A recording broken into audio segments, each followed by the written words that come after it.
So hello students, कैसी चल रही है आप लोगों की पढ़ाई लिखाई। आई होप कि आप लोग की पढ़ाई अच्छे से चल रही होगी, आप लोग अच्छे से प्रिपरेशन कर पा रहे होगे, आप लोग की टेस्ट पेपर अच्छे से जा रही होगी और आप टेस्ट पेपर देने के बाद आप टेस्ट पेपर का एनालिसिस भी आप लोग कर पा रहे होगे। ठीक है, तो अभी तक के लेक्चर में बायोलॉजिकल क्लासिफिकेशन के इस लेक्चर में हम लोग अभी तक मोनेरा किंगडम अच्छे से पढ़ लिया है, फिर हम लोगों ने प्रोटिस्टा को अच्छे से पढ़ लिया है। आज हम लोग फंजाई किंगडम को भी अच्छे से पढ़ लेंगे और ये चैप्टर भी अपना हो जाएगा कंप्लीट। ठीक है, तो चलिए हम लोग बढ़ते हैं लेक्चर में बिना कोई टाइम को वेस्ट किए हुए। तो हम लोग सबसे पहले बढ़ते हैं फंजाई की तरफ। ये आपको यहाँ पे आपको हेट्रोट्रॉफिक एनिमल दिखने वाला है, किसके? सेल वॉल के साथ। ठीक है, यहाँ पे आपको हेट्रोट्रॉफिक ऑर्गेनिज्म दिखेगा, सेल वॉल के साथ दिखेगा यहाँ पे। ये आपको कॉस्मोपॉलिटन है। कॉस्मोपॉलिटन कहने का मतलब हो गया कि एवरीवेयर। ठीक है, आपको हर तरह हर जगह आपको मिलने वाला है ये। जैसे आप देख लो एग्जांपल में काउ डंग, ठीक है, यहाँ भी आपको देखने वाला है।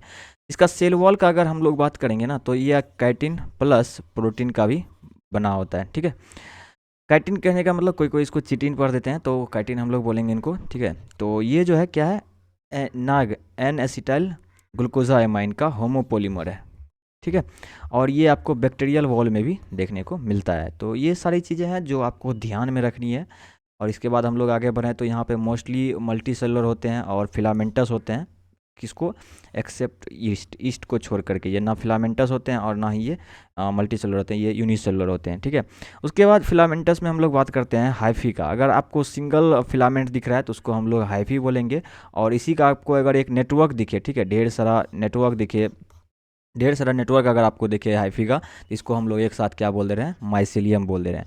माइसेलियम भी फिर फर्दर आगे चल करके आपको दो तरह का देखने मिलेगा। एक आपको ए सेप्टेट और अनब्रांच देखने के लिए मिलेगा, दूसरा आपको सेप्टेट और ब्रांच देखने के लिए मिलेगा। तो ए सेप्टेट ए ब्रांच कहने का मतलब हो गया कि आपको यहाँ पर जो इसके बीच में है, आपको कहीं कहीं आपको न्यूक्लियस देखने के लिए मिलेगा। इसके लिए हम लोग एक वर्ड यूज करेंगे, सिनोसिटिक। ठीक है, तो अलग अलग स्टूडेंट्स अलग अलग इसको प्रोनाउंसिएट करते हैं, तो हम लोग इसको सिनोसिटी बोलेंगे, जिसका मतलब होता है कि बीच में आपको कोई भी वॉल आपको देखने के लिए नहीं मिलेगा। ठीक है, और ये मल्टी न्यूक्लिएटेड होंगे, आपको बहुत सारे न्यूक्लियस यहाँ पे देखने के लिए मिलेगा। और सेप्टेट और ब्रांच में बोलेंगे तो यहाँ पे आपको सेप्टेट करने का मतलब हो गया कि क्रॉस वॉल। यहाँ पे आपको क्या होगा कि बीच बीच में आपको क्रॉस वॉल देखने को मिलेगा। तो इसमें भी हम लोग दो तरह का पढ़ेंगे, एक हम लोग पढ़ेंगे यूनी न्यूक्लियर, एक हम लोग पढ़ेंगे बाई न्यूक्लियर, जहाँ की हर एक क्रॉस वॉल के बीच बीच में क्या होगा? एक एक आपको न्यूक्लियस देखने के लिए मिलेगा यहाँ पर। ठीक है, और हम लोग बाई न्यूक्लियर में बात करेंगे। बाय वर्ड से ही क्लियर है कि यहाँ पे क्या होगा? दो न्यूक्लियर, मतलब दो न्यूक्लियस यहाँ पे होगा। तो हर एक वॉल के बीच में, हर एक सेपरेट वॉल के बीच में आपको यहाँ पे दो दो क्या होगा? न्यूक्लियस देखने के लिए यहाँ पर मिलेगा। ठीक है, चलिए अब हम लोग आगे बढ़ते हैं, इसका रिप्रोडक्शन का बात करते हैं। रिप्रोडक्शन का अगर हम लोग बात करेंगे तो यहाँ पे आपको सेक्सुअल रिप्रोडक्शन भी देखने को मिलेगा, ए सेक्सुअल भी देखने को मिलेगा और वेजिटेटिव भी देखने को मिलेगा। ए सेक्सुअल में आपको खास करके स्पोर फॉर्मेशन यानी स्पोरुलेशन जिसको हम लोग बोल देते हैं देखने को मिलता है। ठीक है, वेजिटेटिव में हम लोग फिजन पढ़ते हैं, फ्रेगमेंटेशन पढ़ते हैं और ब्रीडिंग पढ़ते हैं। ठीक है, तो यहाँ पे हम लोग बर्डिंग भी देखते हैं। चलिए हम लोग आगे बढ़ते हैं। अब हम लोग देखते हैं ए सेक्सुअल रिप्रोडक्शन को थोड़ा सा देखते हैं। तो यहाँ पे आपको तीन तरह से देखने मिलेगा। जू स्पोर देखने मिलेगा, स्पोरेंजियो स्पोर देखने मिलेगा और किसी किसी में आपको कोनिडियो स्पोर देखने मिलेगा। तो जू स्पोर क्या होता है? वॉल लेस होता है, इसमें आपको वॉल देखने के लिए नहीं मिलता है। इसमें आपको जो फॉर्मेशन होता है वो इंडोजेनस होता है, आपको जू स्पोरेंजियम के अंदर में स्पोर का फॉर्मेशन होता है। ठीक है, और इसमें आप देखोगे तो ये आपको ऊमाइसिटीज़ में पाया जाता है। अभी आपको ये अच्छे से समझ में नहीं आया, आगे चल करके हम इसको देखने वाले हैं कि ऊमाइसिटीज़, जैगोमाइसिटीज़, एस्को, ड्यूटेरो क्या है।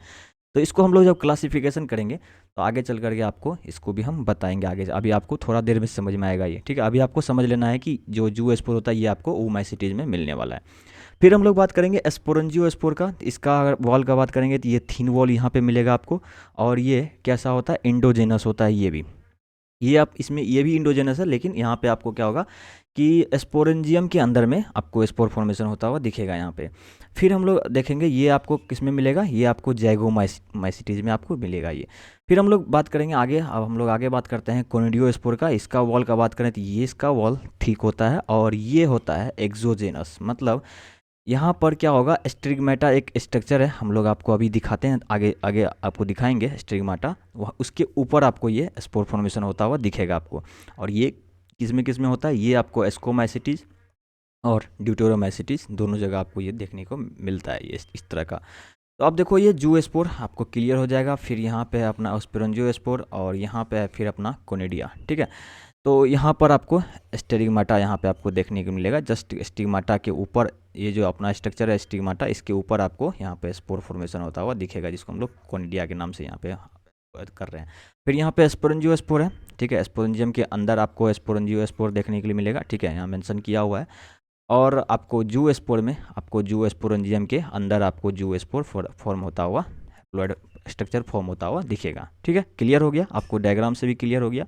आप क्या कर सकते हो, पॉज करके स्क्रीनशॉट ले सकते हो, आपको अच्छे से और भी अच्छे से याद रखने के लिए। अब हम लोग कुछ इंपॉर्टेंट एग्जांपल्स का बात कर लेते हैं। कुछ इंपॉर्टेंट एग्जांपल्स हम लोग देख लेते हैं जो हम लोगों के लिए काफ़ी ज़्यादा हेल्पफुल रहने वाला है, तो हम लोग के काफ़ी ज़्यादा काम भी आएगी।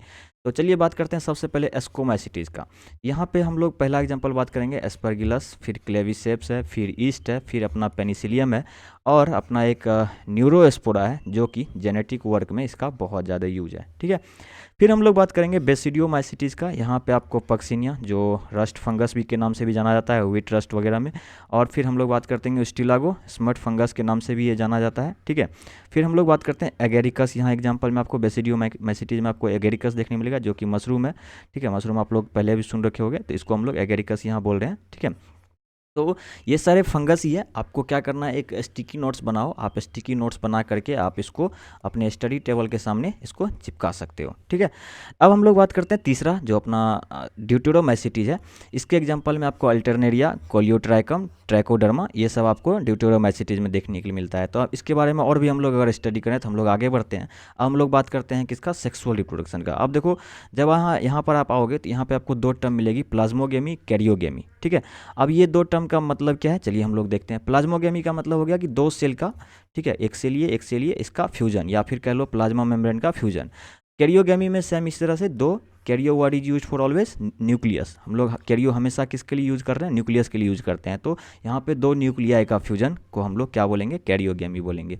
अब सपोज करो ये अपना मेल गैमेट है, ये फीमेल गैमेट है, तो दोनों का क्या हो रहा है, ये male egg, sorry male egg बोल रहे हैं, दोनों सेल का क्या हो रहा है, यहाँ पे फ्यूजन हो रहा है। तो यहाँ पे क्या हो रहा है, प्लाज्मोगेमी हो रहा है, ठीक है। प्लाज्मोगेमी के बाद यहाँ क्या होता है, एक ऐसा स्टेज बनता है जहाँ आपको दो न्यूक्लियस आपको देखने के लिए मिलता है। तो इसी को हम लोग बोल देते हैं डाइकैरियन स्टेज, ठीक है। डाई मतलब हो गया आपको दो, और Cairo word use for nucleus. तो यहाँ पे आपको दो न्यूक्लियस वाला स्टेज आपको बीच में देखने के लिए मिलता है। और इसके बाद होता है कैरियोगेमी, फिर इस दो न्यूक्लियस का आपस में फ्यूजन होगा। तो ये दोनों न्यूक्लियस आपस में फ्यूज करके फिर आपको एक सिंगल न्यूक्लियस स्ट्रक्चर यहाँ आपको देखने मिलेगा, जिसको हम लोग क्या नाम दे रहे हैं, जाइगोट स्टेज नाम दे रहे हैं, ठीक है।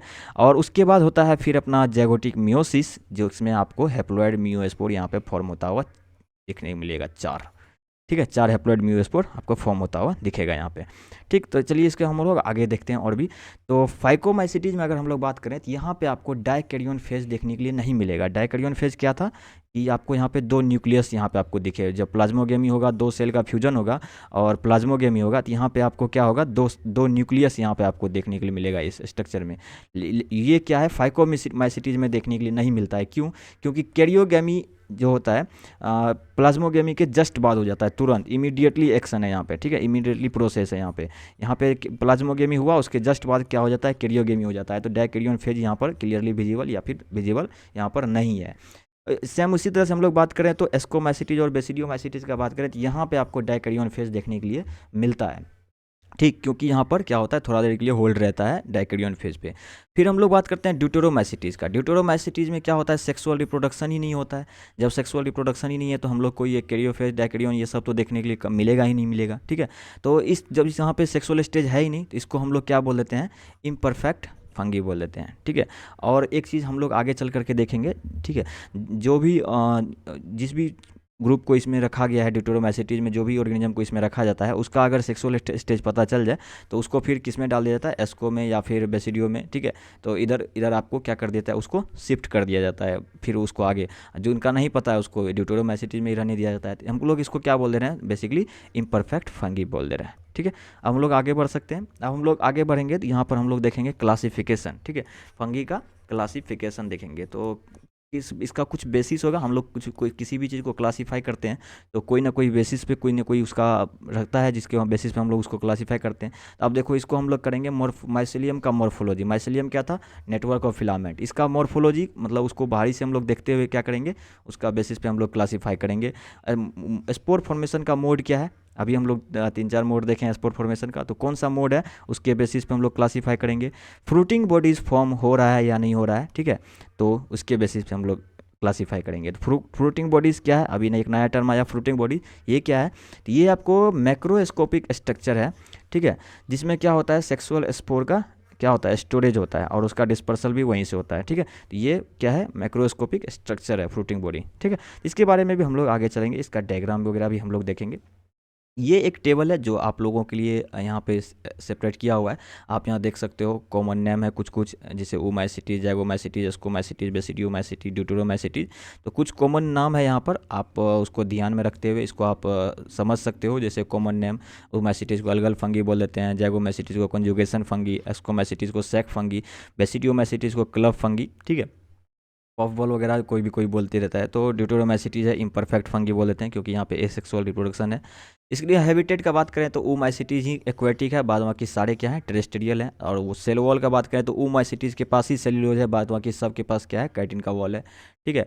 माइसिलियम का बात करें तो ओमाइसिटीज के पास एसेप्टेड अनब्रांच्ड होगा, ठीक है, जिसको हम लोग सिनोसिटिक बोल दे रहे हैं, नो वॉल वहाँ पे हम लोग बात किए हुए हैं। जैगोमाइसिटीज में भी एसिनोसिटिक है, ठीक है। बाद बाकी सब क्या होगा सेप्टेड होगा और ब्रांच्ड होगा। एसेक्सुअल स्पोर का बात करें तो यहाँ पे आपको जूओ स्पोर देखने मिलेगा, यहाँ पे आपको स्पोरेंजियो स्पोर देखने को मिलेगा और यहाँ पे आपको कोनिडिया स्ट्रक्चर देखने मिलेगा। और बेसिडियोमाइसिटीज में तो होता ही नहीं है, यहाँ पर क्या है सेक्सुअल स्पोर एब्सेंट है। और ड्यूटेरोमाइसिटीज में भी आपको क्या देखने को मिलेगा कोनिडिया स्पोर देखने को मिलेगा, क्योंकि यहाँ भी सेक्सुअल रिप्रोडक्शन नहीं होता है, ठीक है। अब हम लोग आगे बढ़ सकते हैं। अब हम लोग देखो यहाँ पे सेक्सुअल स्पोर का बात करोगे तो यहाँ पे आपको ओ स्पोर देखने को मिलेगा, ठीक है। यहाँ पे आपको जैगो स्पोर देखने को मिलेगा, एस्कोमाइसिटीज में आपको एस्को स्पोर देखने के लिए मिलेगा। और आप बेसिडियोमाइसिटीज में देखोगे तो आपको बेसिडियो स्पोर देखने को मिलेगा, ये भी एक्सोजीनस है, ये सारे इंडोजेनस है, अभी हम लोग बात किए हुए हैं। और सेक्सुअल स्पोर यहाँ पे देखने के लिए मिलेगा ही नहीं, क्योंकि यहाँ पे सेक्सुअल स्टेज होता ही नहीं है। फ्रूटिंग बॉडीज़ का बात करें तो इसमें भी नहीं होता है, इसमें भी नहीं होता है और आपको इसमें भी नहीं होता है, ठीक है। आपको होगा तो एस्कोमाइसिटीज में होगा, जहाँ पे आपको फ्रूटिंग बॉडीज़ को हम लोग क्या नाम देंगे एस्कोकार्प नाम देंगे। और बेसिडियोमाइसिटीज में हम लोग फ्रूटिंग बॉडीज़ का क्या नाम देंगे बेसिडियोकार्प नाम देंगे। तो सिंपल टर्म है, आपको क्या करना है बस आपको याद रखते जाना है।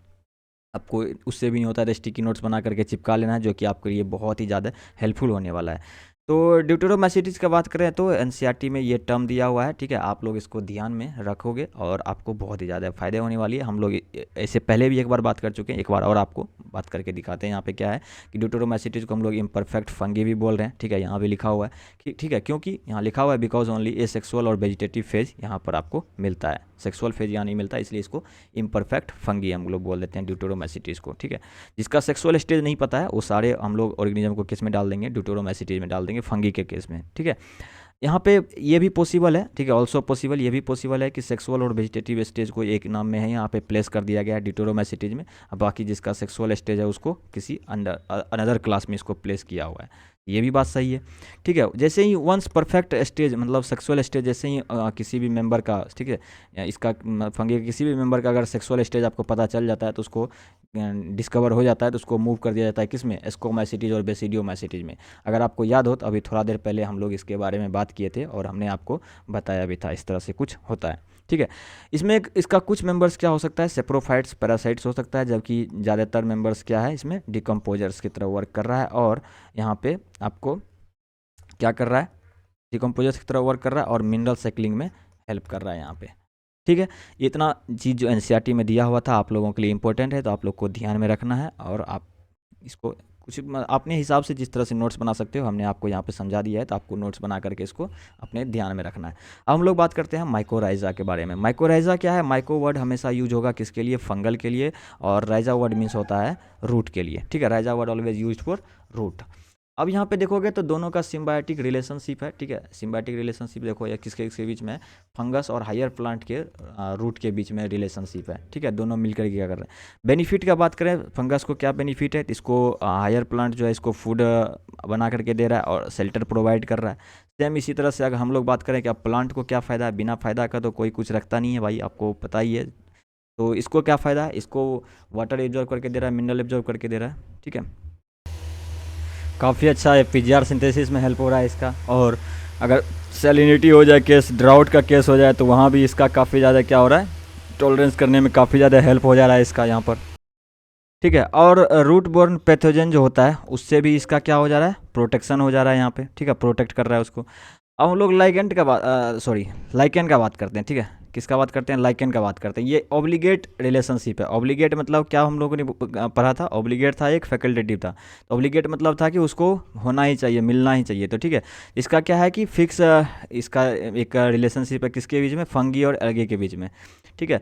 अगर हम लोग इसका बात करें फंगस के, इसका जो हम लोग बात करते हैं उसके लिए हम लोग क्या वर्ड यूज़ करते हैं? फाइकोबाइंड यूज़ करते हैं। और अलगी के साथ इसका रिलेशनशिप है उसको हम लोग किस में यूज़ करते हैं?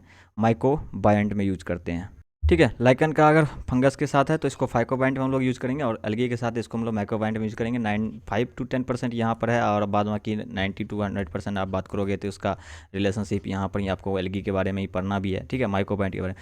यहाँ पे ये फोटोसिंथेटिक ऑटोट्रोफ है, और यहाँ पे फूड सिंथेसिस में हेल्प हो रहा है, और कुछ खास यहाँ पर है नहीं, ठीक है। इसमें बात करें तो हेट्रोट्रोफ है, ठीक है, कम्प्लीटली अलगी पे डिपेंड रहता है ये, और H2O मिनरल एब्जॉर्ब करके देता है काफ़ी, शेल्टर भी प्रोवाइड हो रहा है, और रिप्रोडक्शन में भी हेल्प कर देता है काफ़ी अच्छा, ठीक है। इसको इसको ये बेनिफिट यहाँ से है। अब हम लोग इंपॉर्टेंस का बात करें तो लाइकन का इंपॉर्टेंस है कि आपको बहुत ही अच्छा पोल्यूशन इंडिकेटर है, क्योंकि जो भी एरिया पॉल्यूटेड होगा वहाँ ये ग्रो ही नहीं करेगा। तो आपको पता चल जाएगा कि वो एरिया क्या है? पॉल्यूटेड है।